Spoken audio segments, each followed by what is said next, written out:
Salamat sa mga pasalubong mo ha. Nag-abala ka pa talaga. Kahit wala naman ayos lang sa akin. Hindi pwedeng wala ka at ang pamilya mo. Tagal lang nga nating hindi nagkita Kumusta na ba? Anong balita sa'yo? Eto, mukhang tatandang dalaga na lang. Nabalitaan ko nga kay Auntie Edisa ang nangyari. Bakit hindi mo man lang nabanggit sa akin tuwing nag-uusap tayo? Para ma-stress ka rin sa ibang bansa? Naku, hindi na. Mas gusto kong sarilinin na lang. Ang hirap na nga ng sitwasyon mo dun dadagdagan ko pa. Hindi naman ako hirap doon. 8 taon naman na ako sa amo ko. Hindi pa ba ako sanay sa buhay doon? Kahit na. Alam kong pagod ka rin. Tsaka kapag nagkwento ako sa'yo ng problema ko iisipin mo pa. Pero okay ka na ba ngayon? Oo naman. 1 taon na naman mula nung ikasal siya. Bakit sabi mo mukhang tatandang dalaga ka na lang? Paano ba naman ilang buwan na 31 na ako? Sa 1 taon wala na ako sa kalendaryo. Buti ikaw 29 pa lang. Kung makapagsalita ka naman, akala mo tanda mo na. May iba nga dyan 40 na nung nag-asawa. Katulad niya Sino nga ba yung naging kapitbahay natin dati na ang sungit? Si Manang Laura yung sinasabi mo. Iba naman siya. Foreigner naman ang napangasawa nun. Malay mo naman, huwag mo isasarado agad ang puso mo. Ay, sa totoo lang nasayang na ang 8 taon ko sa lalaking yun. Hindi ko akalain na ipagpapalit niya lang ako sa 2 buwan na relasyon sa babaeng yun. Balita ko nga taga rito rin yung ipinalit sa'yo at dito pa raw sila nakatira. Oo, kaya nga hindi na ako lumalabas ng bahay Ayoko silang makita. 1 taon na nga rin ako walang trabaho Nawalan ako ng ganang kumilos. Bakit hindi ka na lang kaya sumama muna sa akin? Saan ka naman pupunta? Kararating mo lang Huwag mo sabihing mag-a-abroad ka na naman. Sa probinsya ni na Lola Glo. Gusto ko rin kasi mag-relax. Na yung natapos na ang obligasyon ko sa pamilya ko. Ano, sama ka? Ay, pag-iisipan ko muna ha. Wala rin kasing nakakasama dito si nanay Sabihan mo lang ako kapag nagbago isip mo. Hapon na nung umalis ako sa bahay ng pinsan kong si Ate Dina. Sa lahat ng pinsan ko kami ang malapit sa isa't isa. Nung nasa ibang bansa ako, bihira lang din kami mag-usap. Dahil abala rin siya nun sa trabaho. Kaya parang kulang ang ilang oras na magkausap kami kanina. Maaga kaming naulila sa ama at ako ang panganay. Labag man sa loob ko na umalis at pumunta sa ibang bansa noon. Wala akong pagpipilian dahil puro nag-aaral pa ang 5 kong kapatid. Pinalad naman ako na mabait ang naging amo ko sa Kuwait at tumagal ako sa kanila. Sa 5 taon na pagtatrabaho ko sa kanila, 3 beses lang ako nakapagbakasyon. Sa ngayon nakatapos na ang bunso kong kapatid sa pag-aaral at kasalukuyan na naghahanap ng trabaho. Kasalukuyan ako noon nag-aayos at nagliligpit sa kwarto ko nang biglang dumating si Ate Dina. 1 kanto lang naman ang pagitan ng mga bahay namin. Oh, Ate Dina, ang aga mong napasugod dito sa bahay. May nangyari ba? Ha? Wala naman. Itatanong ko lang sana kung kailan ang uwi mo kay na Lola Glo. Sa makalawa na, sasama ka na ba? Tiyak na matutuwa si Lola Glo. Oo, sasama na ako. May kasama na naman si nanay sa bahay Diyan muna kasi titigil ang hipag ko habang madidistino sa malayo ang kapatid ko. Bakit nga pala nagbago ang isip mo? Ay, wala naman. Mukhang okay nga na lumayo muna ako. Sabihin mo na kilala kita. Alam ko may dahilan ka bakit biglang nagbagong isip mo. Nalaman ko kasing buntis na yung asawa ng ex ko Apektado ka pa rin kung ganun? Hindi na masyado Para kasing nakakaramdam lang ako ng konting inggit. Buti pa sila. Kalimutan mo na sila. Sa ginawa nila sa'yo, kakarmahin din na mga yon. Parang hindi naman totoo yan Kita mo nga magkakaanak na sila. Makukumpleto na rin ang pamilya nila. Balang araw, may darating din para sa'yo. Ayoko nang umasa. Basta sasama ako sa'yo ha. Ihahanda ko na ang mga gamit ko. Oo, nagliligpit na nga rin ako ng mga gamit na dadalhin ko eh. Ba't ang dami naman yata? Parang dun ka natitira ah. Yung iba dito pasalubong ko kina Lola Glo at Mang Jose. Ah, ganun ba? O paano? Uuwi na muna ako para hindi na rin kita maabala sa ginagawa mo.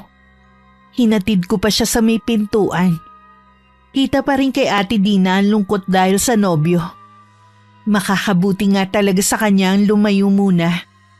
Nang makaalis siya, binalikan ko ang ginagawa kong pagliligpit.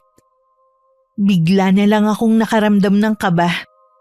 Nang maisip ko na malapit na kaming umuwi sa probinsya ni Lola Glo. May isa kasing pangyayari doon ang sumagi sa akin.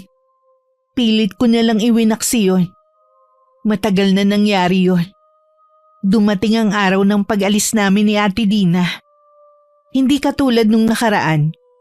Mukhang excited na rin ito sa pag-uwi namin. Wala kaming kamalay-malay nun sa kalbaryong dadanasin namin. Sa pagbabalik sa probinsya ni Lola Glo, sinalubong kami ng katiwala at tanging kasama ni Lola sa bahay niya na si Mang Jose. Ako, tiyak na matutuwa ang lola nyo. Ba't hindi man lang kayo nagsabi na uuwi kayo ngayon? Hindi tuloy ako nakapaghanda. Gusto po kasi namin sorpresahin si Lola Glo. Nasaan nga po pala siya? Nagpapahinga pa siya sa kwarto niya. Dito kasi mga huling araw ang bilis niyang mahapo. Tumatanda na rin kasi. Oo nga po pala, Mang Jose. Ito nga po pala ang pasalubong namin. Kayo na po ang bahala dyan. Salamat. Itatabi ko na muna ito. Wala pa rin palang pagbabago sa lugar na to. Maliban sa sementado na ang daan.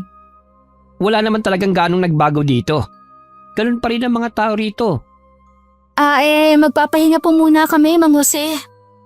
Sige, lagi namang malinis ang kwarto na lagi niyong ginagamit maghahanda na rin muna ako ng merienda niyo. Umakyat na kami sa pangalawang palapag. Sa dulong pasilyo ay ang silid ni Lola Glo. Sa bandang kanan naman ang kwarto na lagi naming inuukupan noon. Pagpasok namin, sumalubong sa amin ang amoy kulob. Sa kabila ng kalumaan ng bahay, napanatili pa rin ang kalinisan nito. Si Ate Dina ay basta na lang ibinagsak ang katawan sa kama. Ay, ngayon ko lang naramdaman ang pagod sa biyahe natin. Bubuksan ko ang bintana para pumasok ang hangin. Kahit tong bahay, walang pinagbago, no? Oo nga. Te, wala ka bang naaalala sa lugar na ito? Si Ninya. Kumusta na kaya ang babaeng yun? Ano kaya naging buhay niya dito? Kung walang gaanong naging pagbabago dito, malamang ganoon din sa kanya. Ganun pa rin kaya kahigpit ang tatay niya sa kanya? Baka hindi na. Aba, sa tanda na naman ni Nina ngayon. Paghihigpitan pa ba siya? Baka nga may pamilya na yun eh. Alam mo, palaisipan pa rin sa akin kung bakit hindi siya sumipot nun sa tagpuan natin. Dalawa lang ang naiisip ko noon. Nagbago ang isip niya o di kaya nahuli siya ng tatay niya. Ay, naantok ako. Iidlip lang ako sandali ha. Mamaya na tayo magkwentuhan ng tungkol sa kanya. Sige lang te, aayusin ko lang ang gamit na dala natin. Nang hindi na sumagot si Ate Dina, nilingon ko siya. Nakatagilid siya ng higa at nakatalikod sa akin. Itinuloy ko na lang ang ginagawa ko.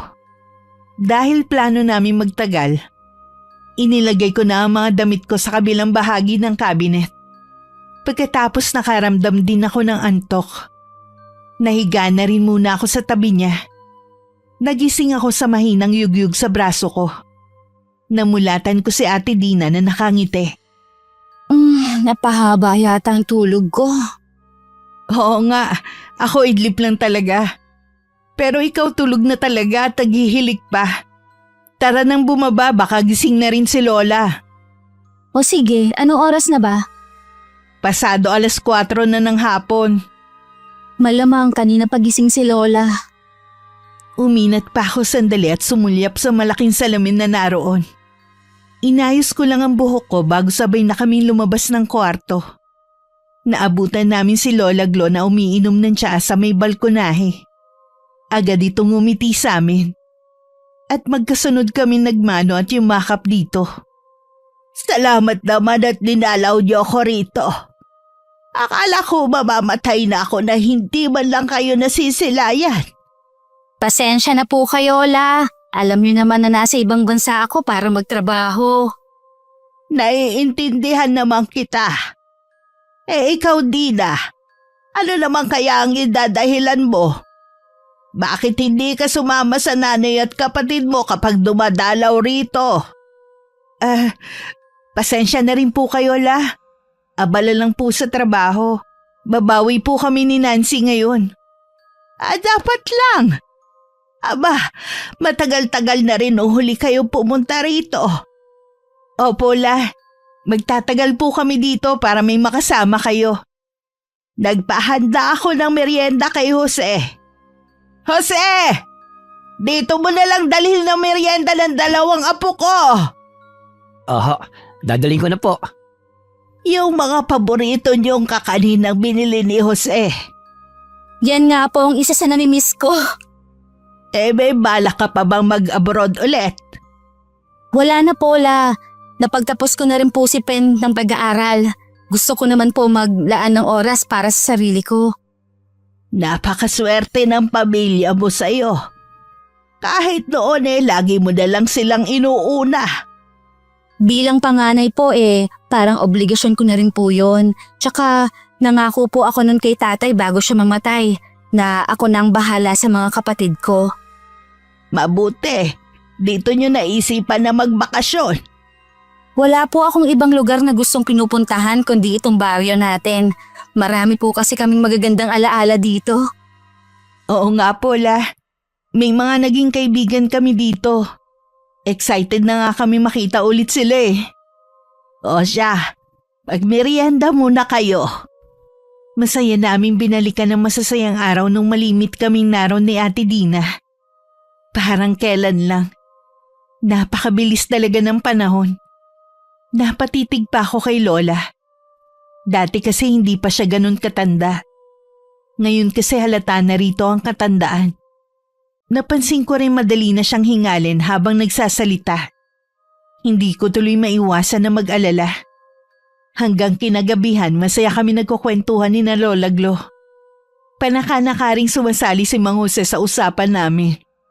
Maliban pala sa pagiging katiwala niya, inampun na siya ni Lola noon pa.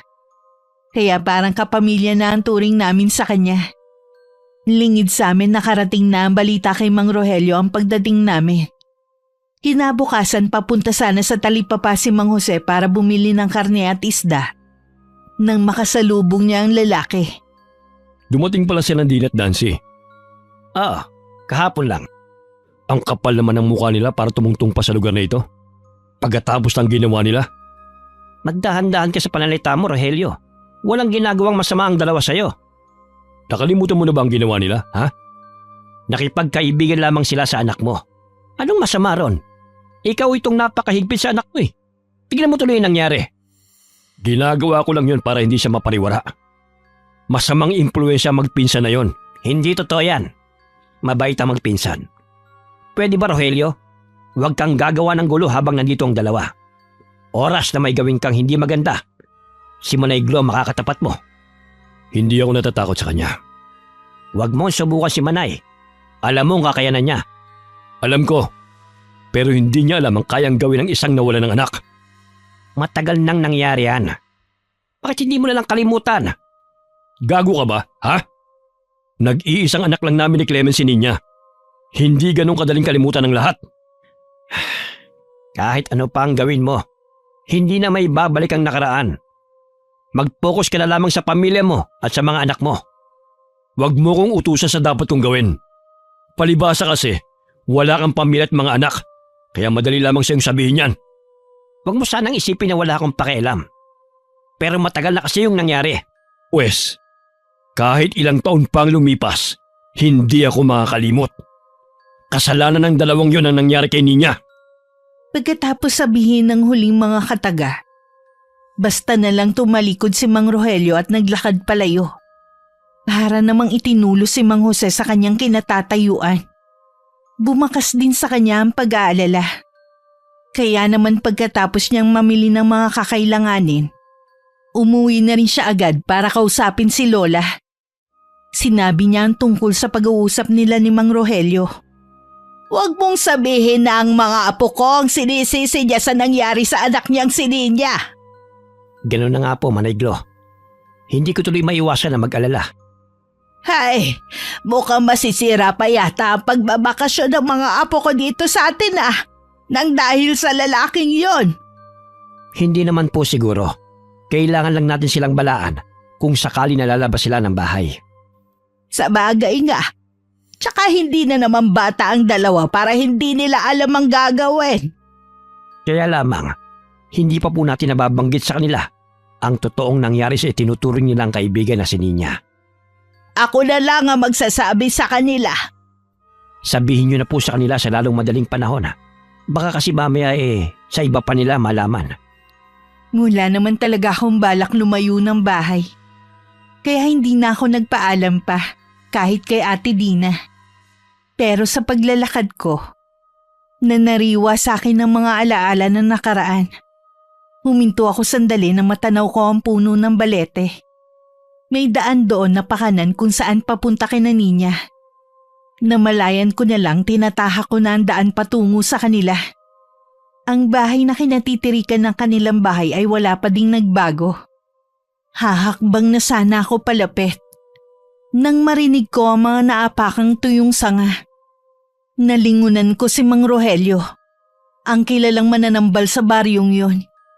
At ama ng kaibigan naming si Ninya. Nancy, ikaw nga.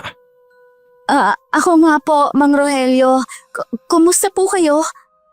Bakit ka pa nagbalik sa baryo na ito? Kayo ng pinsan mo si Dina. Ho? Nandito po kami para dalawin si Lola Glo. Yun lang bang dahilan? Balak din po namin magbakasyon ng matagal dito. Si Ninya po pala. Kamusta na po siya? Wala na siya. Ho? May sarili na po ba siyang pamilya? Saan po siya nakatira ngayon? Hindi ka ba nakakaintindi? Wala siya rito. Hanggang ngayon po ba galit pa rin kayo sa amin? Dahil masama kayong impluensya sa anak ko.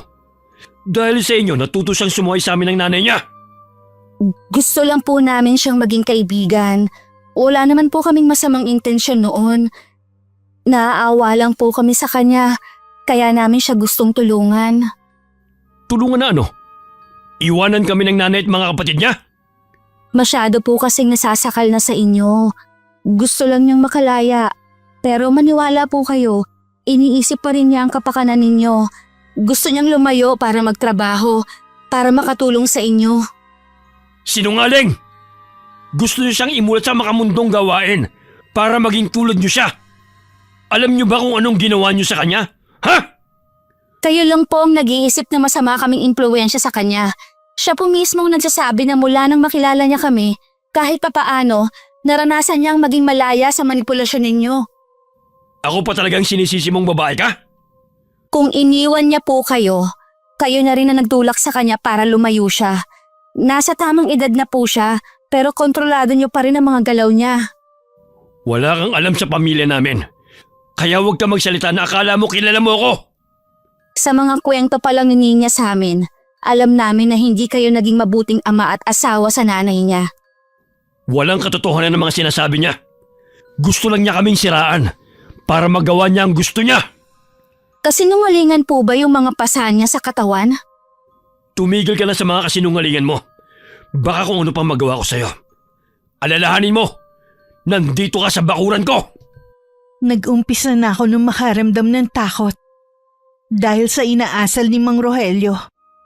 Kitang-kita kasi ang galit nito. Kulang na lang lamunin niya ako ng buo. Para tuloy gusto kong magsisi na pumunta pa ako doon. Mabuti na lang lumabas ng bahay ang asawa nitong si Aling Clement. Sinaway nito ang lalaki at sinabing huwag akong takutin. Sinabihan din ako nito na umuwi na. Nagpasalamat naman ako sa mabait na ginang. Natipid ng umiti sa akin. Pagdating sa bahay, agad ko yung kinuwento kay Ate Dina. Ah, talaga? Buti walang ginawa sa'yo ang tatay ni Ninya. Hindi pa rin pala nagbabago yun. Nagkita ba kayo ni Ninya? Wala siya doon eh. Tingin ko hindi na siya nakatira dito sa baryo. Baka isinama na ng pangasawa sa ibang lugar. Yun naman kasi ang gusto niya, ang makalayo sa tatay niya. Alam mo ba, ilang taon din ako na konsensya dahil hindi natin siya nakasama. Baka kakugalit siya sa atin. Kilala natin si Ninya. Hindi yun basta-basta magagalit sa atin. Tsaka, hinintay naman natin siyang dumating noon, pero hindi siya sumipot. Wag na nga natin yung pag-usapan. Ang mabuti pa maligo na lang tayo sa ilog. Isa yun sa namimiss ko dito Oo ba? Pagkatapos na lang natin mananghalian, sigurado namang papayagan tayo ni Lola Glo. Siya nga pala, huwag mo nang banggitin kay Lola yung nangyari ha. Oo ba? Ayoko din naman na mag-alala pa siya. Wala na namang dahilan para kausapin natin si Mang Rogelio. Wala na naman pala si Ninya sa kanila. Masaya na rin ako kahit papaano nakalaya na siya sa kanyang ama. Pero hindi ang nanay at kapatid niya. Ay, oo nga. Sa kanila ako ngayon naaawa. Habang nagtatanghalian kami, nagpaalam na rin kami kay Lola Glo na pupunta sa ilog. Pumayag naman siya. Basta wag lang daw kami magpapahapon. Meron din daw itong gustong sabihin sa amin, pero mamaya na. Nagkatinginan naman kami ni Ate Dina. Seryoso kasi ang mukha ni Lola nang sabihin yun. Hinintay muna naming makakyat si Lola Glo sa kwarto niya bago kami umalis. Nang nasa ilog na kami, nadatnan namin ng ilang taong naliligo at naglalaba. Napangiti ako dahil wala pa ring ipinagbago ang ilog na naging bahagi na ng aming kabataan. Wala na kaming inaksayang oras. Lumusong na agad kami sa tubig. Sa tingin mo, ano kaya ang sasabihin sa atin ni Lola? Hindi ko alam. Baka gusto lang niyang makipagkwentuhan sa atin. Siguro nga. Napansin mo ba? Madalas matulog ang Lola. Madali na nga siya mapagod ngayon marahil sa edad niya. Sa bagay nga. Natatakot ako na baka mamaya isa sa mga araw na to mamaalam na si Lola Glo. Huwag mo nga sabihin yan. Matagal pa natin siyang makakasama. Tsaka wala namang sakit si Lola Glo Lahat naman tayo dun papunta. Kailangan lang natin maging handa. Alam ko, pero ayoko munang isipin ang bagay na yan. Teka, tayo na lang pala nandito sa ilog. Oo nga no. Hindi ko na malaya na umalis na ang mga tao rito. Hapon na pala. Mabuti pa umuwi na rin tayo. Bili ni Lola wag tayo magpapahapon. Napasarap ang paliligo natin kaya hindi natin namalaya ng oras. Bumalik na lang tayo sa ibang araw. Kukunin ko lang ang mga gamit natin. Naririnig mo yun? Yung kumakanta? Oo. Parang dun sa likod ng malaking bato nang gagaling. Parang pamilyar sa akin yung kanta. Oo nga no. Parang ganyan ang kinakanta ni Ninya. Baka nandito siya. Saan ka pupunta, te? Dahan-dahan ka, te, baka madulas ka sa mga bato. Tuloy-tuloy pa rin si Ate Dina. Ni hindi man lang nagmabagal sa mabilis na paghakbang. Kinuha ko na lang ang mga gamit namin. Bala ko sana siyang sundan nang bumalik na siya agad. Napatitig ako sa namumutla niyang mukha at nanginginig na labi. Nakaramdam din ako ng kakaibang kilabot sa katawan ng mga sandaling yon. Nang hindi pa rin siya nagsasalita, hinila ko na siya sa kamay at halos takbuhin na namin pauwi sa bahay. Pagdating sa amin tsaka ko tinanong si Ate Dina. Pero ang tanging sinagot niya, wala siyang nakitang tao sa likod ng malaking bato. Basta naramdaman na lang daw niya ang pagtaas ng mga balahibo niya sa katawan. Habang naghahapunan kami, kapansin-pansin ang pagiging tamilmil ni Ate Dina sa pagkain. Nung gabi inaapoy na ng lagnat ito. Kaya tinawag ko na si Lola Glo at Mang Jose. Tinawa si ate ni Lola sa pamamagitan ng puting papel na pinahiran niya ng lana at sakay tinapat sa apoy ng kandila. Pagkatapos tinapalan niya ng malapad na dahon ng noo nito. Kumusta na po ang lagay ni Ate Dina? Malapit nang dumilim nang makauwi kayo galing sa ilog. May nangyari ba sa inyo doon? Nalibang po kasi kami, Lola. Hindi namin namalayan na kami na lang ang naiwan sa ilog. Tapos nung pauwi na sana kami, nakarinig kami ng kumakanta. Para kasing boses ni Ninya eh. Pinuntahan nga po siya ni Ate Dina. Pagbalik niya po, iba na ang naging kilos niya. Ay, wag na kayong babalik doon. Ano po ang nangyayari kay Ate Dina? Napaglaruan po ba siya ng hindi natin kauri? Huwag ka na mag-alala, Apo. Magiging maayos na ang lagay niya. Bukas magaling na siya. Ay, salamat naman po. Sinabi mo na parang narinig niyo ang boses ni Ninya sa ilog, hindi ba? Opo, parang nasa likod nga po siya ng malaking bato pero wala naman daw nakitang tao si Ate Dina doon. Ay, dapat sinabi ko na to sa unang araw niyo palang rito. Ano pong ibig niyong sabihin, Lola? May dapat po ba kaming malaman? Ang kaibigan niyong si Ninya ay matagal nang patay. Sa batuhan na yun siya natagpuan ng wala ng buhay. Wala na ang kaibigan namin? Pero paano po siya namatay? Sa mismong ilog na yun siya nagpakabatay. Kinabukasan na nakita ang kanyang bangkay ng isang grupo ng mga kabataan na maliligo sana sa ilog na yon. Hapon siya nang mawala. Pinaniwalaan ng marami na ganung oras siya nagpatiwakal. Yun pala ang ibig sabihin ni Mang Rogelio na wala na si Ninya. Akala ko pa po wala na siya dito sa baryo. Nagkita kayo ni Rogelio? Pumunta po ako sa bahay nila. Kaya po pala ganun na lang ang galit niya sa amin. Iwasan niyo ang taong yon. Huwag mo na ring pansinin ang mga sinabi niya. Gusto lang niya na manisin ang iba.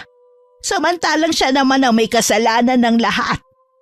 Hindi pa rin ako makapaniwala sa nalaman ko. Parang ayaw tanggapin ng isip ko ang mga sinabi ni Lola Glo. Nung araw na sasama sana siya sa aming paluwas, yun din ang araw na nagpakamatay siya. Dati nakukonsensya lang ako dahil hindi namin siya naisama ni Ate Dina. Ngayon dahil sa pagkamatay na niya, hindi ko maiwasang sisihin ang sarili ko sa nangyari sa kanya. Tsak na ganito rin ang mararamdaman ni Ate Dina kapag nalaman niya ang nangyari kay Ninya. Bigla rin pumasok sa isip ko ang galit ni Mang Rogelio. May dahilan nga siya para magalit sa amin. Baka dahil sa hindi namin siya naisama noon. Kaya niya yung ginawa. Kinabukasan ipinagtapat ko na rin kay Ate Dina ang nangyari kay Ninya. Gaya ko nagulat din ito at ganun din ang nararamdaman. Bakit kaya niya yung ginawa? Baka dahil hindi natin siya naisama noon.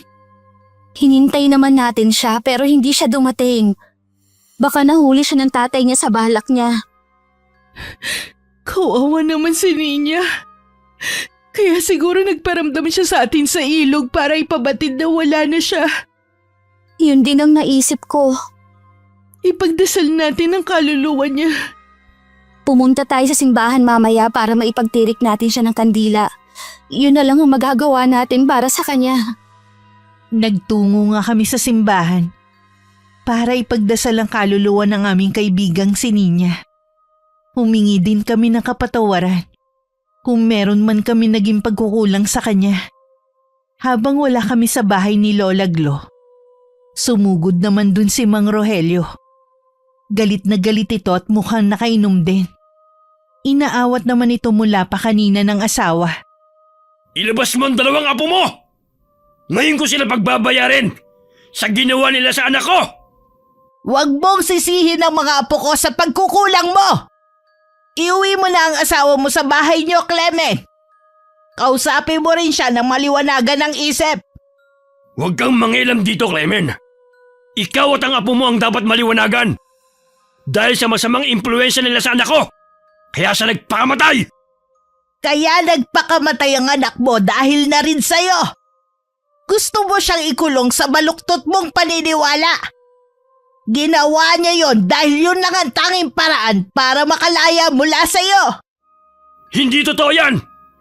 Mahal kami ng anak namin! Naimpluwensya lamang siya ng mga apo mo!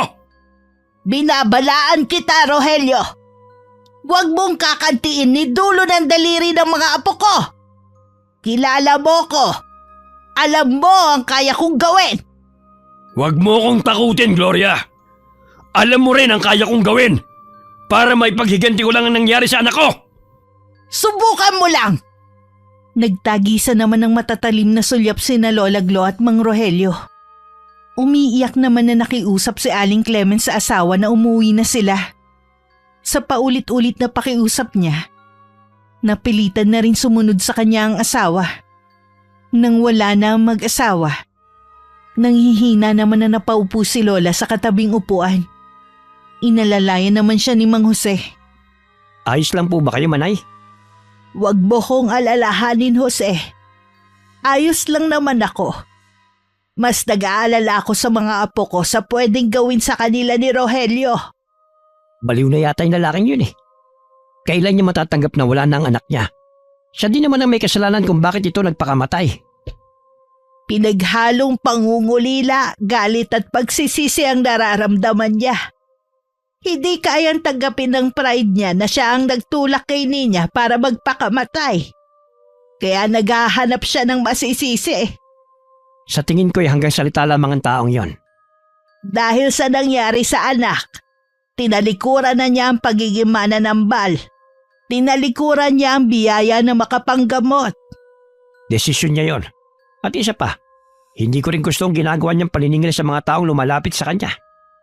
Akala niya yata ikayayaman niya ang ginagawa niyang yon. Napupunta rin naman sa mga bisyo niya ang kita niya. Naaawa ako sa asawa at mga anak niya. Wala tayong magagawa. Desisyon ni Clement na magtiis na makasama ang asawa niya. Kung gusto niya makalaya rito, sana noon pa niya ginawa na makipaghiwalay. Oo nga po. Hindi ko lang maiwasan na malungkot sa sitwasyon nila. Ay, napagod ako makipagtalo kay Rogelio. Magpapahinga muna ako sa kwarto ko. Sabihan mo na lang ako kapag dumating na ang magpinsan, ha?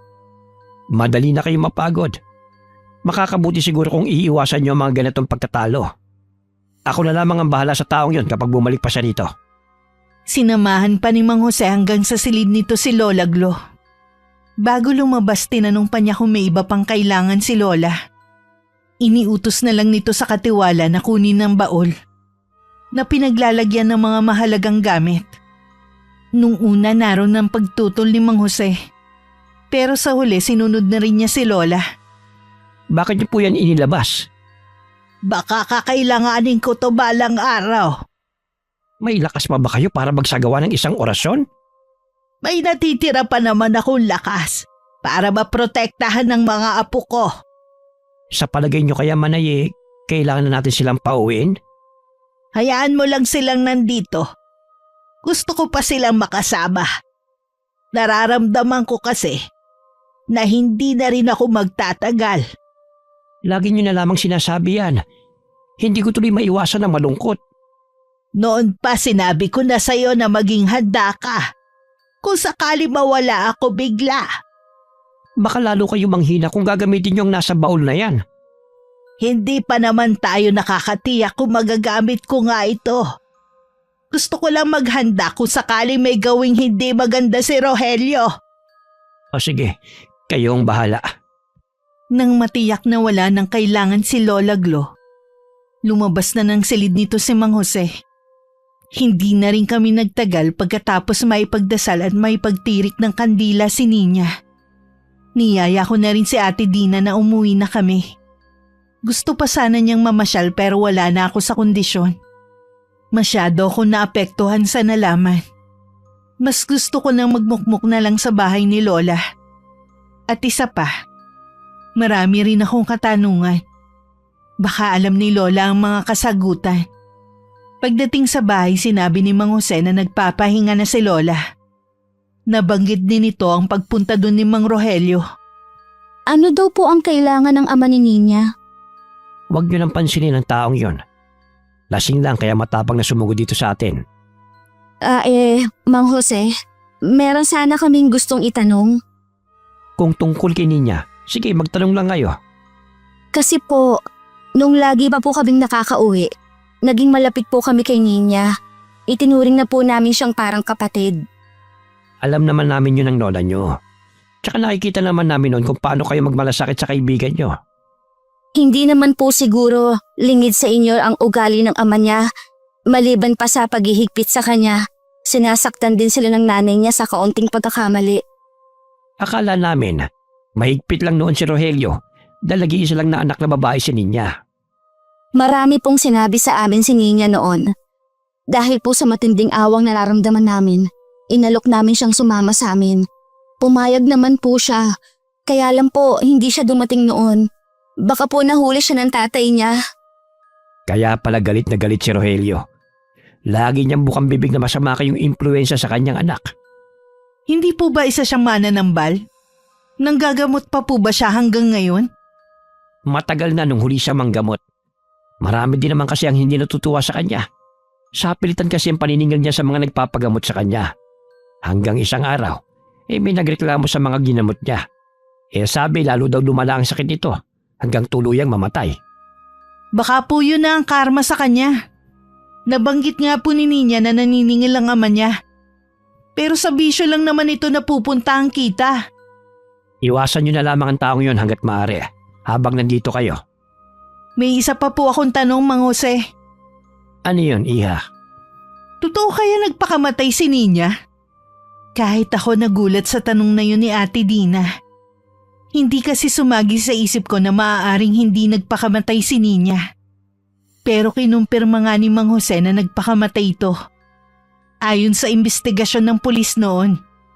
Sa hapunan hindi sumabay sa amin si Lola. Nagpasabi ito na hindi maganda ang pakiramdam. Kaya maagang matutulog. Sumagi sa isip ko na hindi nakabuti rito ang pagsugod ni Mang Rogelio. Hanggang ngayon pala isipan pa rin sa akin kung bakit ganun na lang ang galit sa amin ni Mang Rogelio. Naging kaibigan lang naman namin ng anak niya. Hindi rin naman natuloy na sumama sa amin si Ninya. O ano, iniisip mo pa rin ba si Ninya? Oo, at ang tatay niya. Gusto ko sana siyang kausapin Kaya lang naaalala ko yung una naming paghaharap. Natatakot ako sa magiging reaksyon niya. Kung dalawa tayo, hindi ka na siguro matatakot. Sasamahan mo ba ako? Oo naman. Pero wag na lang natin ipaalam kina Lola at Mang Jose. Baka pigilan pa nila tayo. Kailan natin siya kakausapin? Bukas. Ayoko din kasing mag-aksaya ng panahon. Tsaka baka kapag napaliwanagan natin siya, payagan niya tayong madalaw ang puntod ni Ninya. Hindi kasi ako matatahimik kung aalis tayo dito na hindi man lang nadadalaw ang puntod niya. Oo nga. Tsaka baka hinihintay rin tayo ni Ninya na dumalaw sa kanya. Sumang-ayon naman ako sa huling tinura ni Ate Dina. Kaya naman pagsapit ng umaga, nagpaalam kami na magja-jogging lang at hindi lalayo. Hindi pa nun bumababa si Lola Glo. Kaya kay Mang Jose na lang namin sinabi. Pareho kaming kabado ni Ate Dina. Habang binabagtas namin ang daan papunta sa bahay ni Mang Rogelio. Pagdating doon sa bakuran nakatayo ang lalaki. Masama ang tingin nito sa amin. Naroon din ang asawa nito. Sabay pa kaming bumati ng pinsan ko sa kanila. Kung hihingi kayo ng kapatawaran dahil sa nangyari sa anak ko, hindi ko tatanggapin. Wala naman po kaming kasalanan sa inyo o kahit kay Ninya. Anong wala? Dahil sa inyo, kaya siya nagpatiwakal. Kayo nagtulak sa kanya para gawin yun! Ang naging kasalanan po siguro namin na nagawa ay sulsulan siya na iwan kayo. Sobrang naaawa na po kasi kami sa nangyayari sa kanya. Naaawa kayo sa kanya? Pero sa amin ng nanay at mga kapatid niya, hindi kayo naaawa? Dahil sa inyo, kaya nakaisip na layasan kami ng anak ko. Huwag na po kayo maghanap ng masisisi para lang iselba ang sarili nyo. Kahit ano pa pong sabihin nyo, Walang dapat sisihin kundi kayo. Tuluyan nyo nang inubos ang pasensya ko. Ngayon, matitikman yung galit ko. Pagsisisihan nyo na bumalik pa kayo rito! Ano pong gagawin niyo sa amin? Ipaparanas ko sa inyo ang naramdaman naming hirap noon. Kung hindi sana nagpakamatay si Ninya, sana'y may katuwang pa kami ng asawa ko ngayon! Sa huling pagkakataon po, nakikiusap po ako na mag-usap po tayo ng maayos. Hindi natin kailangan magsigawan. Sa tingin ko, Nancy, hindi niya alam kung paano makipag-usap ng maayos. Mabuti pa umalis na tayo. Kahit saan kayo magpunta, hindi nyo matatakasan ang galit ko! Napakapit sa akin si Ate Dina. Kahit ako nakaramdam ng takot sa nakikitang galit ni Mang Rogelio. Lumapit naman si Aling Clement. Itinaboy niya kami at sinabing wag nang babalik. Umuwi kaming bigo na paliwanagan ng lalaki. Pagdating namin, sakto namang naghahanda na nun ng almusal namin si Mang Jose. Tamang-tama ang pagdating nyo. Nakahanda ng almusal. Tatawagin ko lamang ang lola nyo. Sige po. Tama ka nga sa sinabi mo na nakakatakot ang galit ni Mang Rogelio. Parang lalamunin na tayo ng buo kanina eh. Parang ayoko nang lumabas ng bahay. Baka mamaya makasalubong ko pa siya. Tapos, gano'n na naman ang galit na ipakita niya. Kaya nga eh. Pero ayoko namang umuwi na sa atin. Mamaya na tayo mag-usap. Nandiyan na si Lola Glo. Nag-jogging daw kayo, sabi ni Jose. Opo, La. Pero hindi naman po kami lumayo. Kaya sandali lang kami. Pasensya na kayo mga apo ha. Lagi kasi masama ang pakiramdam ko eh. Hindi ko tuloy kayo masamahan. Ayos lang yon, La. Kahit dito lang po kami sa bahay wala pong problema. Kaya naman po kami nandito para makasama namin kayo. Salamat, Iha. Sisikapin kong makipagkwentuhan sa mga susunod na araw sa inyo. Namimiss ko rin kasi yung mga huntahan natin noong araw. Hindi naman nakahalata si Lola Glo na may nangyari sa amin sa labas. Buong araw lang din kami nasa loob ng bahay. Natakot na rin kaming pumunta pa ng ilog. Nasa kwarto kami nung mga sandaling yon nang bumuhos ang malakas na ulan. Parang ayos na rin yun. Para may dahilan kami magkulong sa bahay. Nakahiga ako nun habang si Ate Dina pinapanood ng mga patak ng ulan. Nancy! Bakit Lumapit ka dito, dalian mo! Ha? Anong meron? Para kasi si Ninya yung nakatayo banda ron. Nakatingin siya dito. Ninya? Si Ninya nga. Pero paano nangyari na nandito siya? Hindi kaya minumulto niya tayo dahil galit siya sa atin? Hindi naman siguro. Ate! Narinig ko na lang ang malakas na tili ni Ate Dina at ang malakas na kalabog ng sahig. Maya-maya dumating na sina Lola at Mang Jose. Parehong nagtataka ang mga to habang dinadaluhan ng pinsan kong walang malay. Pilit ko lang tinatagan ng sarili ko. Mariin ko din pinikit ang mga mata ko. Tsaka ako muli nagmulat ng mga mata. Wala na sa kinatatayuan nito si Ninya. Ano ba ang nangyari? Bakit nahimatay ang pinsan mo? Kasi po, Lola, pareho naming nakita si Ninya. Nakatayo po siya malapit dito sa bahay at nakatingin siya sa amin. Si Ate Dina po ang unang nakakita sa kanya. Ano ka mo? Si Ninya ang nakita ninyo? Opo, Lola. Sigurado po ako. Kahit tanungin niyo pa po si Ate Dina mamaya. Ay, ang mabuti pa isara mo na ang lahat ng bintana niyo dito sa kwarto. Magpahinga ka na rin. Opo, Lola. Nagkamalay na rin si Ate Dina. Gaya ko, takot na takot pa rin siya. Pareho lang kami ng sinabi. Nakita namin si Ninya. Hindi naman nagkomento sina Lola at Mang Jose. Nagkatinginan lang silang dalawa. Hindi tuloy namin malaman kung naniniwala ba sila sa amin. Nung gabing yun, hinayaan lang namin na bukas ang ilaw sa kwarto namin. Hindi rin kami dalawin ng antok. Matinding takot pa rin ang namamayani sa amin ng pinsan ko. Parang hindi naman naniniwala sa atin sina Lola eh. Mahirap naman talagang paniwalaan na nakita natin si Nina. Intindihin na lang natin sila. Gusto ko nang umuwi sa atin. Titiisin ko na lang na makita ang dati kong boyfriend at ang asawa niya kesa maranasan ang kababalaghan na to. Sigurado ka na ba sa desisyon mo? Oo, Nancy. Gusto ko pa sanang makasama si Lola Glo. Pero alam mo naman na mahina ang loob ko. Naiintindihan kita. Sige, bukas magsabi na tayo kina Lola. Pasensya ka na, Nancy, ha? Alam ko gusto mo pang makasama si Lola ng matagal. Sa ating dalawa, ikaw ang malapit sa kanya. Oo nga, pero hindi naman kita pwedeng pabayaan na lang. Baka bumalik na lang ako sa mga susunod na araw. May bala ka pa talagang bumalik? Si Lola kasi, pakiramdam ko, malapit na niya tayong iwan. Hindi ko alam, pero yun ang pakiramdam ko eh. Kung ayaw mo pa talagang umalis, sige, samahan na muna natin si Lola Glo. Baka nga... Gusto ko rin siyang makasama eh. Manalig tayo sa Diyos. Hindi niya tayo pababayaan. Oo, Nancy. Ang Diyos lang ang pinakamakapangyarihan sa lahat.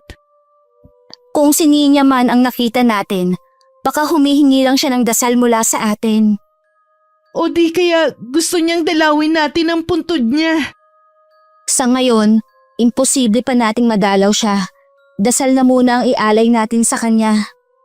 Dahil hindi pa kami inaantok, nagdasal na lang kami. Pero sa kalagitnaan ng aming pagdarasal, tila merong sumasabay sa amin. Para yung boses na nagmumula sa kailaliman ng lupa. Sabay pa kaming huminto ni Ate Dina at nagkatinginan.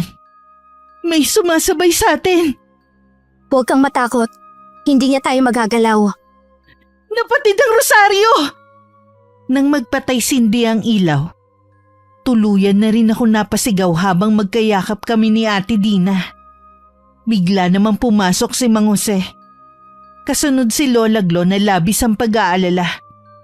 Napahagulgol na lang kami ng pinsan ko sa matinding takot. Dahil sa pangyayaring yun ayoko mang iwan si Lola. Napilitan na rin ako magpaalam sa kanya. Ngunit ang mga sumunod na sinabi niya ay hindi namin inaasahan. Hindi ko kayo maaaring payagang umalis. Nanganganib ang mga buhay ninyo. Kahit saan kayo magtungo, susundan kayo ng sumpang iginawad sa inyo. Ano po ang ibig niyong sabihin, La? Dito lang kayo sa bahay. Hindi ko kayo mapoprotektahan kung malayo kayo sa akin. Meron po bang gusto manakit sa amin, Lola? Wala naman po kaming ginagawang masama. Alam ko, Apo. Mabait kayo ng pinsan mo. Lola, natatakot po kami. Lakasan niyo ang loob ninyo. Lalo ka na, Dina. Nandito lang ako at si Jose. Hindi namin kayo pababayaan. Tuluyan na ako napaiyak dahil sa takot. Marami akong tanong sa isipan ko. Kung bakit kailangan namin pagdaanan ito ng pinsan ko. Gusto lang naman naming magbakasyon at makasama si Lola Glo. Sa kabila ng tila may sumasabay na boses sa aming dasal ni Ate Dina. Hindi kami tumitigil. Mataas na rin ang lagnat namin. Pakiramdam namin hinihigop ang lakas namin. Ate, kumusta na ang pakiramdam mo? Pareho lang tayong masama ang pakiramdam pero ako pa talaga ang kinukumusta mo. Kanina, narinig ko si Mang Jose na kausap si Lola. Narinig kong pinag-uusapan nila tayo. May bumabarang daw sa atin. Sino naman kaya ang gagawa nun sa atin? Si Mang Rogelio lang ang naiisip ko. Ang sama niya. Ganun ba talaga kalaki ang galit niya sa atin? Naniniwala ako sa sinabi ni Lola Glo. Hindi niya tayo pababayaan. Magtiwala ka lang. Gagaling din tayo. May mga kakilala na ako na namatay sa barang, Nancy. Ayoko sapitin natin ang ganong kamatayan. Hindi yun mangyayari.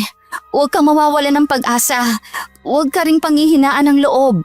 Lalo lang natin pinapalakas ang kapangyarihan ng taong yun. Hindi sumagot si Ate Dina. Narinig ko na lang ang mahihina niyang hikbe na nauwi sa malakas na pag-iyak. Kahit ako, hindi ko na rin napigilan ang pagpatak ng mga luha ko. Sa kabila ng nangyayari sa amin ng pinsan ko, hindi ako nagsisisi na bumalik ako sa baryo na yon pagkatapos ng maraming taon. Hindi na rin namin maihakbang ang mga paa namin.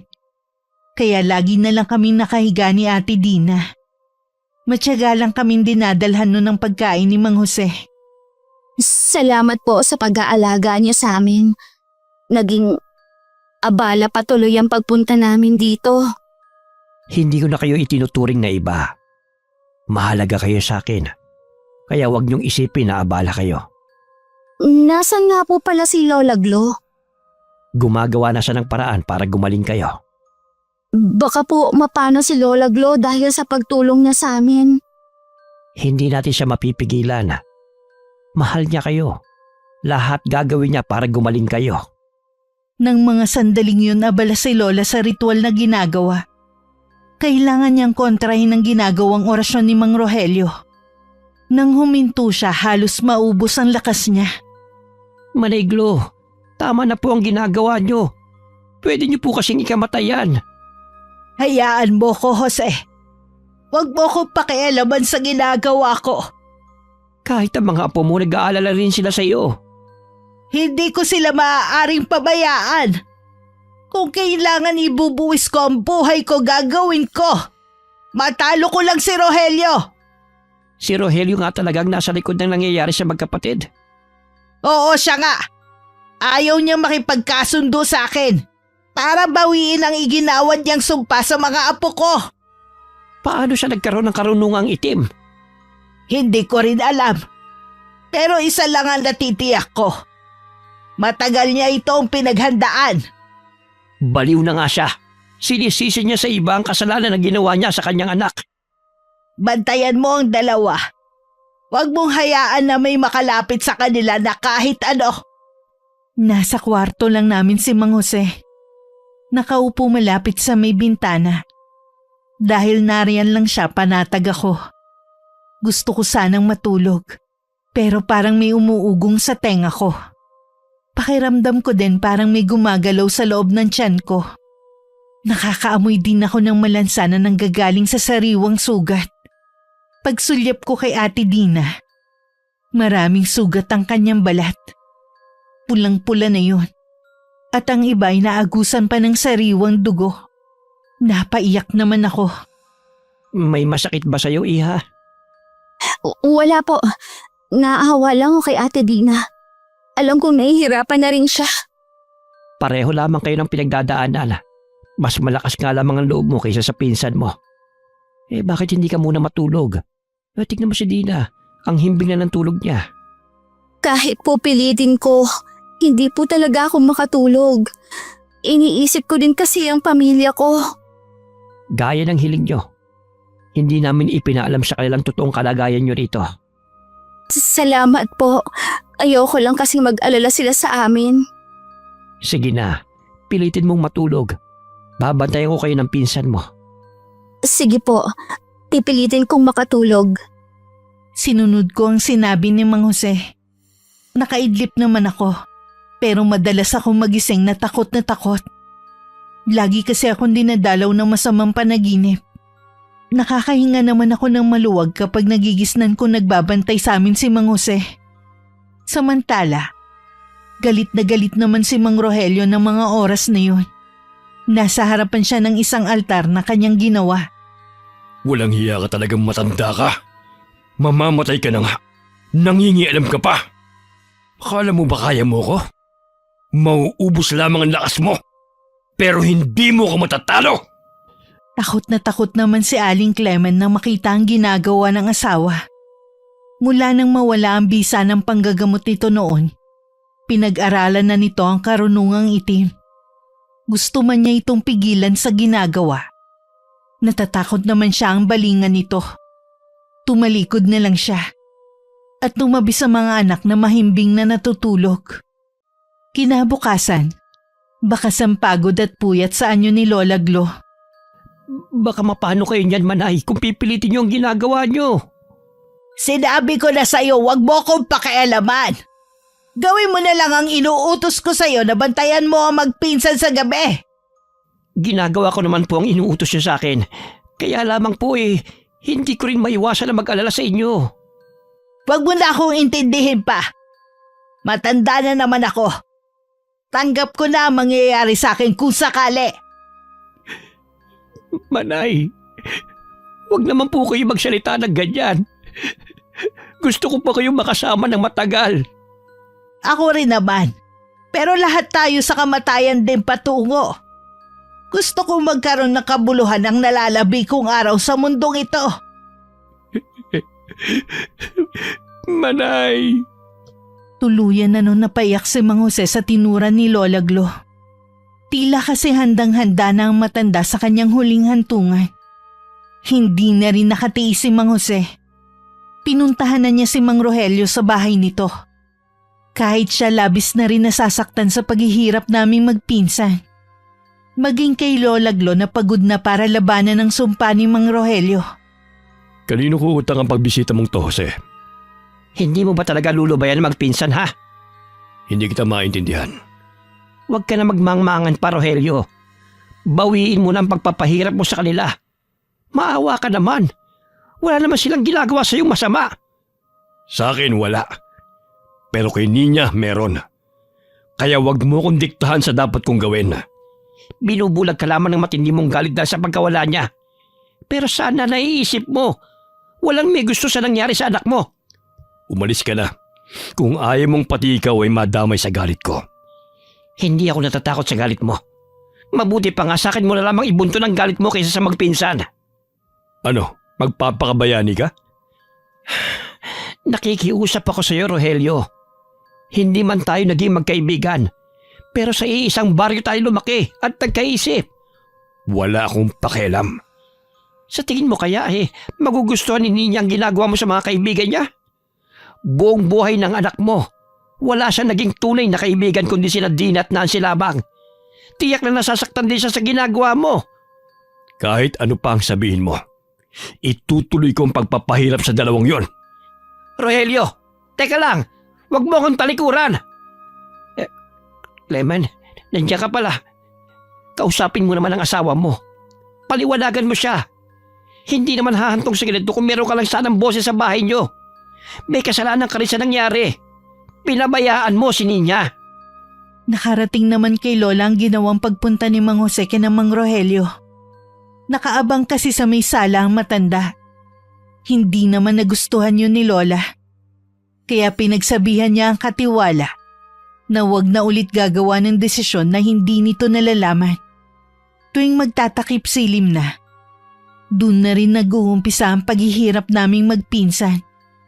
Puro daing namin na maririnig sa buong silid. Lola, hindi ko na po kaya. Mamamatay na po yata ako. Kailangan mo magpakatatag, apo ko. Huwag kang susuko. Ginagawa ko ang lahat. Konting tiis na lang. La, huwag niyo na pong pilitin. Alam naman po namin na kagagawan to ni Mang Rogelio. Ayoko pong may masamang mangyari sa inyo. Walang masamang mangyayari sa akin. Alisin mo yan sa isip mo. Bakit kami ang gusto niyong parusahan? Wala naman kaming kasalanan. Makinig kayo sa akin, ha? Gagawin ko lahat ng magagawa ko. Pagagalingin ko kayo. Tumangulang ako kay Lola. Nang lumapit siya kay Ate Dina, tinanggal ang kumot. Noon ko nakita ang gabutil ng mga uod na kumakain sa mga sugat niya sa binti. Parang gustong bumaliktad ng sikmura ko. Kaya umiwas na lang ako ng tingin. Halos hindi na ako makagalaw dahil batid ko. Ganon din ang mangyayari sa akin. Bago ko nawalan ng ulirat nun, nakita ko pa kung paano gamutin ni Lola si Ate Dina. Hindi ko kasi alam na marunong din pala siya manggamot. Oras na gumaling ang mga apo ko. Ibabalik ko sa kanya ang ginawa niya. Isang malaking pagkakamali ang ginawa niyang to. Batid niya ang kaya kong gawin. Pero minaliit pa rin niya ako. Sabi ko sa iyo, Manay, baliw na ang taong yun. Wala na sa tamang katinuan. Dahil lamang sa gustuhan niya may masisi sa pagkamatay ng anak niya, nagawa niya sakta na magpinsan. Gagaling na ang mga apo ko. Ikaw na muna ang bahala sa kanila. Ako naman ang gagante sa ginawa ni Rogelio. Tumayo si Lola Glo mula sa pagkakaupo. Bahagya pang bumuway ang kanyang tayo. Mabuti na lang agad siyang naalalayan ni Mang Jose. Naroon man ang pag-aalala ng matandang lalaki. Alam niyang hindi niya mapipigilan ang galit ni Lola.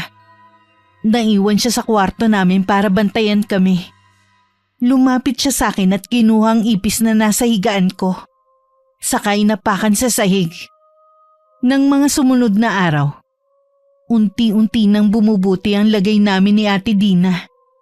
Bagamat nanghihina pa rin, unti-unti nang nawawala ang mga sugat sa katawan namin. Talaga kaya magaling na tayo? Oo ate, si Lola Glo nagpagaling sa atin. Hindi ko alam na marunong siya manggamot. Hindi lang yon ang kaya niyang gawin. Ano pa ang kayang gawin ni Lola Glo? Kaya rin niyang ibalik ang naging karamdaman natin sa taong gumawa nito sa atin. Talaga ba? Oo, malamang sa mga sandaling ito, naghihirap na rin si Mang Rogelio. Buti nga sa lalaking yon. Sana mamatay na siya ng tuluyan. Alam mong masama ang hangarin ang kapahamakan ng ibang tao.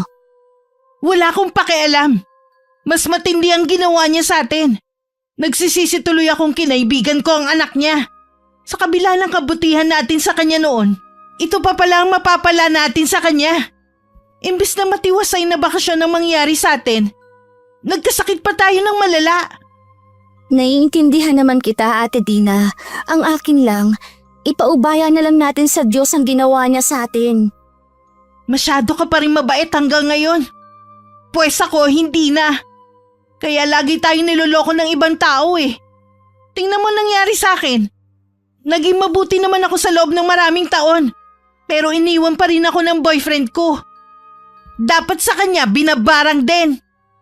Ate, huwag ka nga magsalita ng ganyan. Pabayaan mo na lang sila. Wala ka na rin magagawa. Magkakaanak na sila. Pasensya ka na. Nadala lang ako ng galit ko. Aaminin ko, hanggang ngayon apektado pa rin ako sa ginawa nila. Napatitig na lang ako kay Ate Dina. Naninibago kasi ako sa kinikilos niya. Puno rin siya ng galit. Marahil sa dami ng pinagdaanan niya sa buhay kaya siya nagkakaganon. Inunawa ko na lamang siya. Dinadalhan pa rin kami ni Mang Jose ng pagkain. Hindi pa raw kami maaaring lumabas ng kwarto namin. Masyado pa daw kaming mahina. Noon ko lang napansin ang mga nakasabit sa bintana ng kwarto namin. Para saan ang palamuti na yan? Proteksyon para walang makalabis sa inyo ng mga elemento. Masyado pang mahina ang mga katawan nyo. Baka mapaglaruan kayo. Ang lola, bakit hindi niya kami pinupuntahan? Marami lamang ginagawa ang lola nyo. Kumusta na ang pakiramdam nyo? Nangihina pa rin pero ayos na kami. Si Ate Dina nga lang, lagi lang siyang nakatingin sa kawalan. Hindi madali ang pinagdadaanan nyo. Hayaan na lang natin siya. Hindi ko lang po maiwasang mag-alala sa kanya dahil sa mga nangyari, parang gusto na niyang talikuran ng kabutihan. Kung sakaling yun ang gusto niyang gawin, nasa kanya pa rin ang huling desisyon. Basta ikaw, laging gawin mo ang tama. Opo. Huwag mo nang intindihin ang pinsan mo. Ako na ang bahala sa kanya. Paliliwanagan ko rin siya kapag nasa kondisyon na siyang makinig. Iniwan na muna kami ni Mang Jose. May gagawin lang daw siya sa kusina. Kinausap ko naman si Ate Dina para hindi kami mainip. Pero kumibudili siya sa akin. Ate, may nararamdaman ka bang masakit sa'yo? Wala naman. Wag mo na lang akong intindihin. Pwede ba yun? Tayo na nga lang ang magkasama dito sa kwarto eh. Iniisip ko lang yung mga nangyari sa atin. Kapag tuloy na tayong gumaling, uuwi na tayo sa atin. Gusto ko na lang dito tumira. Ha? Akala ko ba ayaw mo dito? Kung uuwi kasi ko sa atin kung ano-ano lang maiisip ko. At least habang nandito tayo, makakasama pa natin si Lola Glo. Sigurado ka na ba? Oo, sigurado naman papayag ang mga magulang ko. O sige, kung yan ang desisyon mo. Samantala, parang bata namang pumapalaho si Mang Rogelio sa kanilang bahay. Nabigo kasi siyang barangin kami magpinsan. Batid niyang pinaparusahan na siya ni Lola Glo ng mga sandaling yun. Buong katawan niya kumikirot sa matinding sakit. Hindi naman malaman ng asawa at mga anak niya ang gagawin sa kanya. Hayop kang matanda ka! Oras na makawala ako sa sumpa mo! Humanda ka sa akin! Ano bang tinatanga-tanga niyo dyan? Umalis kayo sa harapan ko! Mga inutil! Wala talaga kayong silbi! Puro lang kayo pambigit sa akin! Tila natauhan na si Aling Clement sa mga sinabing yon ng kanyang asawa. Alam niya balang araw magpapaalaga ito sa kanya. Minabuti niya mag-alsa balutan at isinama ang mga anak paalis. Sa loob ng ilang taon, naging sunod-sunuran siya kay Mang Rogelio. Wala siyang ginawa kundi pagsilbihan nito. Pero puro pasakit lang ang ibinabalik nito sa kanila. Sa loob ng ilang taon, sinisisi niya ang sarili sa pagkamatay ng anak na si Nina. Ilang beses itong nagmamakaawa sa kanya na tulungan. Pero naging bulag at bingi siya sa paghihirap nito. Masyado siya naging makasarili. Dahil sa kagustuhan niyang meron siyang karamay sa pananakit ng asawa. Nang malaman niyang may balak tumakas ang anak kasama ang mga kaibigan, sinabi niya yun sa asawa. Dahil doon nawalan na ng pag-asa ang anak. Ayaw niyang makulong sa pagmamanipula ng ama. Kaya kinitil na lang nito ang sariling buhay. Saan kayo pupunta? Bakit may dala kayong mga bag? Huwag niyong sabihin na iwan niyo ako dito! Huwag niyo akong iwan. Hindi ko kaya. Iniwan na nga tayo ni Nina. Pati ba naman kayo aalis din? Clement! Mga anak! Huwag niyo akong iwan! Huwag kayo umalis! Huwag! Malamig na tingin lang ang ibinigay ni Aling Clement sa asawa. Bago sumunod sa mga anak na nauna nang lumabas ng bahay. Kahit anong tawag ng asawa, hindi na siya lumingon pa. Dahil may araw pa nun hindi makalabas ng bahay si Mang Rogelio. Pakiramdam niya na susunog siya sa matinding init. Sa silid naman ni Lola Glo, labis ang panghihina niya dahil sa ginawa. Pumasok naman si Mang Jose para tulungan na mahiga muna si Lola. Hinahanap ka na ng mga apo mo. Magpapahinga lang ako sa dali at haharapin ko rin sila. Mukhang pagod na pagod ka. Heto, dinalhan kita ng tsaa. Salamat, Jose. Ano kaya ang mangyayari sa akin kung wala ka sa tabi ko? Ganyan din ang sinasabi ko noon sa sarili ko. Paano kaya kung hindi mo ako kinupkup noon? Alam ko na mabuti kang tao sa simula pa lang. Kaya nga kinuha kitang kasama dito sa bahay eh. May iba nga pala ako. Kanina pala, nakakausap ko si Clement. Iniwan na raw niya si Rogelio. Nila ng mga anak niya. Sa wakas, natauhan na rin si Clement. Ilang taon din siyang nagtiis. Meron din siyang ipinagtapat. Sabi niya siya daw ang nagsumbong sa asawa. Kaya hindi no nakatakas si Nina para sumama sa magpinsan. Nung umalis daw ang dalawa, tuluyan nang nawala ng pag-asa ang kanyang anak na makakaalis pa sa manipulasyon ng ama. Kaya kinitila lamang nito ang sariling buhay. Labis daw niya yung pinagsisihan. Huli na para magsisi siya. Hindi na niya maitatama ang nakaraan. Gusto rin niyang humingi ng paumanhin kina Dina at Nancy at maging sayo dahil sa kagaspangan ng ugali ng asawa niya. Wala na akong pakialam pa roon. Nakaganti na rin naman ako. Ayoko sanang gamitin muli ang nalalaman ko sa barang. Pero sinubok ako ng pagkakataon. Hindi ko hahayaan na may manakit sa mga apo ko habang nabubuhay ako. Kaya lang marami ang nawala sa iyong lakas. Ayos lang yon. Basta para sa mga mahal ko sa buhay. Sino kaya sa dalawa ang magmamana sa aking kaalaman? Hindi ba pwedeng ibaon nyo na lang ang karunungang itim nyo? Kahit wala akong gawin, kusa itong maghahanap ng bagong amo kapag nawala na ako. Kung sino man sa dalawa ang makakakuha ng baol na ito, ikaw na ang bahala, Jose. Opo, Manay. Nang muli naming nakita noon si Lola Glo, nakaratay na to sa higaan. Mahinang mahina na. Ipinatawag na rin ni Mang Jose ang mga pamilya namin. Nasa magkabilang gilid kami ng higaan ni Lola Glo, habang tahimik na umiiyak. Lola! Payapa ako nga alis dahil alam kong nasa maayos na kayong kalagayan. Wala nang mananakit pa sa inyo. Masaya akong nakasama ko kayo sa mga huling sandali ng buhay ko. Lola, gusto pa namin kayong makasama ng matagal pa. Huwag muna kayong umalis. Ganon din ang gusto ko. Pero sobra na ang pananatili ko sa mundong ito. Mahal na mahal ka po namin ni Nancy, Lola. Hindi namin makakalimutan ang pagmamahal at pag-aaruga ninyo sa amin. Mahal ko rin kayo. Ang bahay na to at iba pang gamit na narito sa loob ng bahay na to ay sa inyo ko iiwan. Ikaw ang gusto namin, Lola. Kahit wala na ako, mananatili akong buhay sa mga puso at alaala ninyo. Gayon din kayo sa akin. Dahil sa bigat ng nararamdaman ko, hindi ko na naintindihan pa ang ibang bilin ni Lola Glo. Nang araw na yun binawian na rin siya ng buhay. Para lamang siyang natutulog na may ngiti pa sa labi. Maririnig din sa apat na sulok ng bahay na yun ang pagtangis namin ni Ate Dina. Hinintay lamang namin ng ilan sa mga kaanak bago ilibing si Lola. Kahit masakit ang pagkawala niya, tinanggap na lang namin na lahat ng tao ay dun patungo.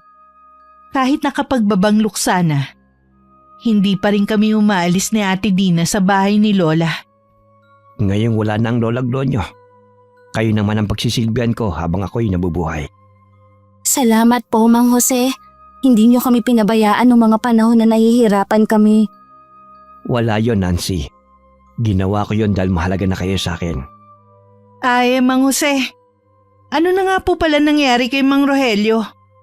Wala na akong naging balita sa kanya. Pero tingin ko'y nandito pa rin siya sa baryo natin. Sa kabila ng ginawa niya sa amin, sana nasa maayos siyang kalagayan ngayon. Baka pwede na nating dalawin si Ninya. Sasamahan ko kayo kung nasa ang puntod niya. Medyo malayo kasi. At wala ang puntod niya sa mismong sementeryo ng baryo na ito. Dahil nagpakamatay siya, nakahiwalay siya sa mga namayapa. Yun kasi ang paniniwala sa baryo na ito. Hanggang sa kanyang himlayan, nag-iisa pa rin siya. Hindi na nagbigay pa ng ibang detalye si Mang Jose. Tungkol kay Mang Rogelio nang magtanong ulit ako. Kahit batid namin na may ginawa rito si Lola Glo, nanatili na lang tikom ang kanyang bibig. Nung gabing yun binulahaw kami ng malakas na tawag. Nasa silid kami nun ni Lola at nag-aayos ng gamit niya. Pagbaba namin naabutan na namin si Mang Jose na kausap si Mang Rogelio. Halos hindi na namin makilala ang lalaki. Kung hindi pa to tinawag sa pangalan nito. Malaki kasi ang pinagbago ng itsura nito. Wala na akong magagawa na tulong sa iyo, Rogelio. Binalaan na kita noon, pero hindi ka nakinig. Karma na sa iyo yan dahil sa ginawa mo sa magpinsan. Nagsisisi na ako. Patawarin niyo na ako. Kahit magsisi ka pa ngayon, wala na si Manay para bawiin ang karamdaman na ibinigay niya sa iyo. Tignan mo ako, Jose. Paano ako makakapamuhay ng normal ng ganito ang itsura ko? Pinandidirihan ako ng mga tao.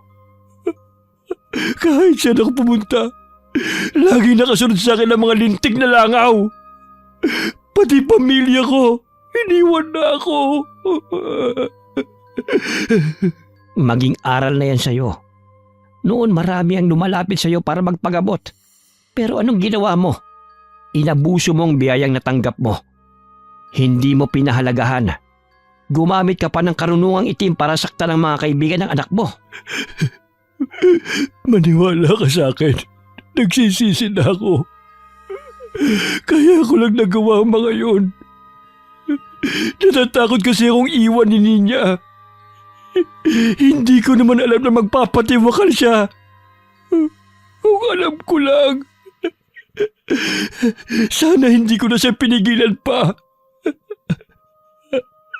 Sana hindi na ako nakinig sa asawa ko noon. Napaluhod na nun si Mang Rogelio. Pero hindi na siya pinakinggan pa ni Mang Jose. Sa mga narinig, nakaramdam naman ako ng awa dito. Kabaliktaran naman ang nararamdaman ni Ate Dina. Nang tumalikod siya at naglakad palayo, sinundan ko siya at saka ako nagtanong. Pasensya ka na, Nancy, ha?